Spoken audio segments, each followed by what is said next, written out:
how do you deal?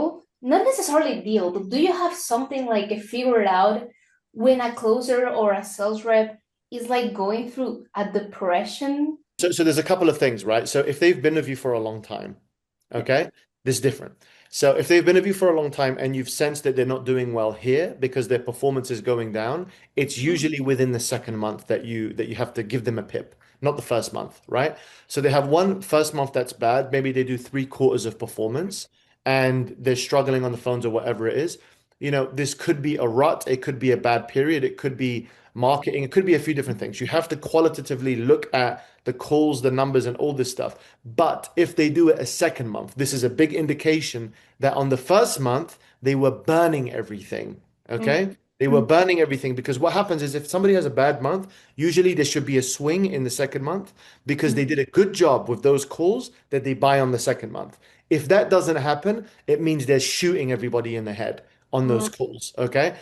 So by the end of the second month is when you should give them a performance improvement plan. Okay. I've got one of my top guys who've been with me for more than a year. I've just given him a pip, okay, because he's done exactly this 2 months in a row, only $70,000. This is unacceptable from him because he's 150, 160 kind of guy. Okay. So just look for a 2 month indication. Now, your question is, how can you tell psychologically there's something wrong with them? No, actually, how to get them out of there. Yeah. Like, How? because the Yeah. person specifically has been there like for 5 months. Okay, Yeah. so this all depends on a few things. So the first thing is the PIP will help. The PIP Mhm. will get them focused about their job because they're not focusing on the right things. Okay. The second thing is how good is your relationship with them? Because my relationship with my closers, they're like my brothers. Do you know what I mean? Like we fight together, we blah, blah, blah, blah, blah, whatever, right? They trust me, they tell me everything. I broke up with my girlfriend, like just anything that's going on, they'll tell me. So that way I can communicate it to them. But also, because we have a deep relationship, I can tell them things that are maybe just between man to man. Does that make sense? Mhm. So if you don't have that relationship and they don't trust you, they can't. It's like, let me say this. You're like a professional therapist. This is really what our job is, because sales performance has a lot to do with how we feel about ourselves, right? Today I feel good. Maybe tomorrow I'm not going to feel good. I have to deal with myself. Maybe I didn't go to the gym. I smoked and I shouldn't have smoked.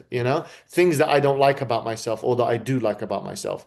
So you have to maintain a strong relationship where you are like a teacher, a mentor. Okay. Mhm. If you don't have that frame from the very beginning, let's say, for example, with these setters, I promise you it's not going to work. And sometimes, by the way, you have to earn trust. Sometimes Mhm. it takes some time.